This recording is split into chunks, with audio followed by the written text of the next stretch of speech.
आजादी के आदर्शों को समझे और बयां करे। दोस्तों, आज का जो विषय है वो आरक्षण से संबंधित है। आप जानते हैं आरक्षण बहुत ही सेंसिटिव मैटर है। हमेशा आरक्षण को बवाल मचाया जाता है। आरक्षण के विषय में कुछ भी बोल देना, कुछ भी कह देना, ये एक नादानीपूर्ण वातावरण तैयार किया जाता है, जिससे गंभीर वातावरण तैयार हो जाते हैं। लेकिन ये कोई नहीं बताता कि किस आरक्षण को खत्म करने की बात की जाती है, किस आरक्षण से पारदर्शिता खत्म हो रही है, किस आरक्षण से योग्यता खत्म हो रही है, ये कोई नहीं बताता है। दोस्तों, आज मैं बताऊंगी आपको कि बाबा साहब ने 26 नवंबर 1949 को भारतीय संविधान सबमिट करते हुए ही उसमें यह दर्ज कर दिया था कि आर्टिकल 334 10 साल के बाद इसे नहीं रहना चाहिए। आर्टिकल 334 आप उठाकर देखिए, तब जानिएगा। भारतीय संविधान के भाग 16 में आर्टिकल 334 है। वैसे तो भाग 16 में 13 अनुच्छेद हैं और उसका विषय है कुछ वर्गों के संबंध में विशेष उपबंध किए गए हैं। दोस्तों, तो ये विशेष उपबंध जो किए गए हैं, ये विशेष परिस्थिति को देखकर ही, देश की जो विकट स्थिति थी, भारतीय संविधान बनने से पहले जो विकट स्थिति थी, उस परिस्थिति को देखते हुए ही ये विशेष उपबंध किए गए हैं और संविधान सदस्यों ने इसका समर्थन भी किया था। ये सब देखते हुए ही संविधान पर सिग्नेचर हमारे माननीय पार्लियामेंट सदस्यों ने किया था। तो दोस्तों, आज हम जानते हैं कि जो आरक्षण का विषय में बवाल मचाया जाता है देश के लोगों के द्वारा, ये क्यों मचाया जाता है।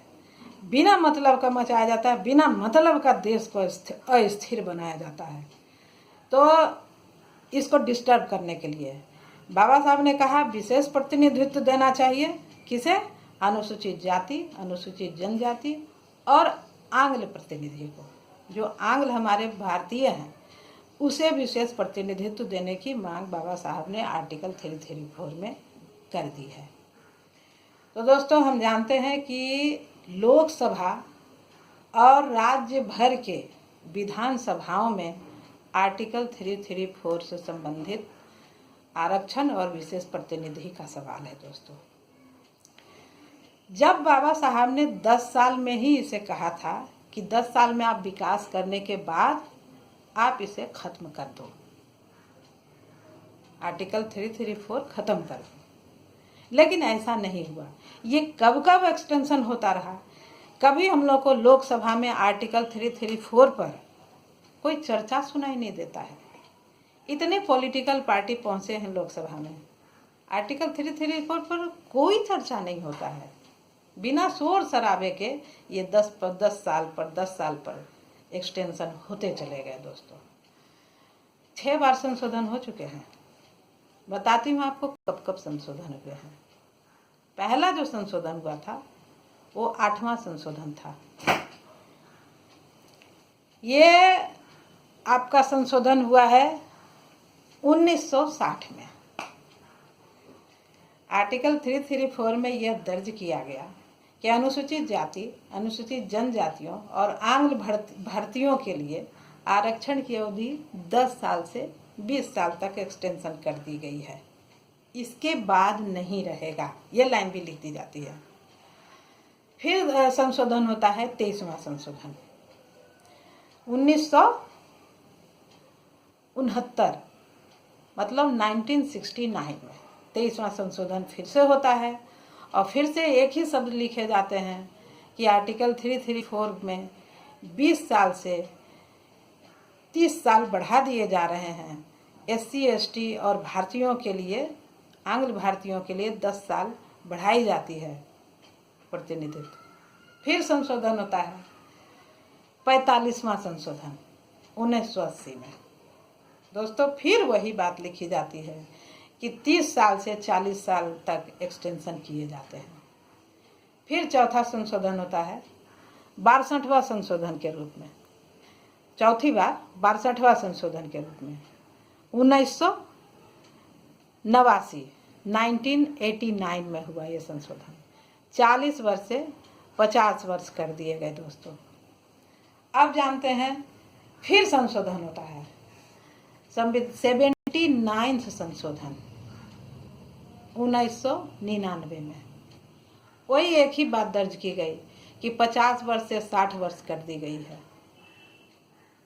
आपका जो प्रतिनिधित्व था, आपका जो आरक्षण था SC ST और आंग्ल प्रतिनिधियों के लिए, उसका आरक्षण और प्रतिनिधित्व 50 से 60 साल फिर से कर दिया गया है। फिर संशोधन होते हैं 95वां संशोधन 95th अमेंडमेंट 2009। 2009 में फिर से संशोधन हुआ और उसमें लिखा गया कि आर्टिकल 334 के तहत 60 वर्ष से 70 वर्ष कर दिए गए हैं, मतलब 10 साल और बढ़ा दिए गए हैं यह आरक्षण, जो विशेष प्रतिनिधित्व और आरक्षण का विषय है, इसे 10 साल और बढ़ा दिए गए हैं।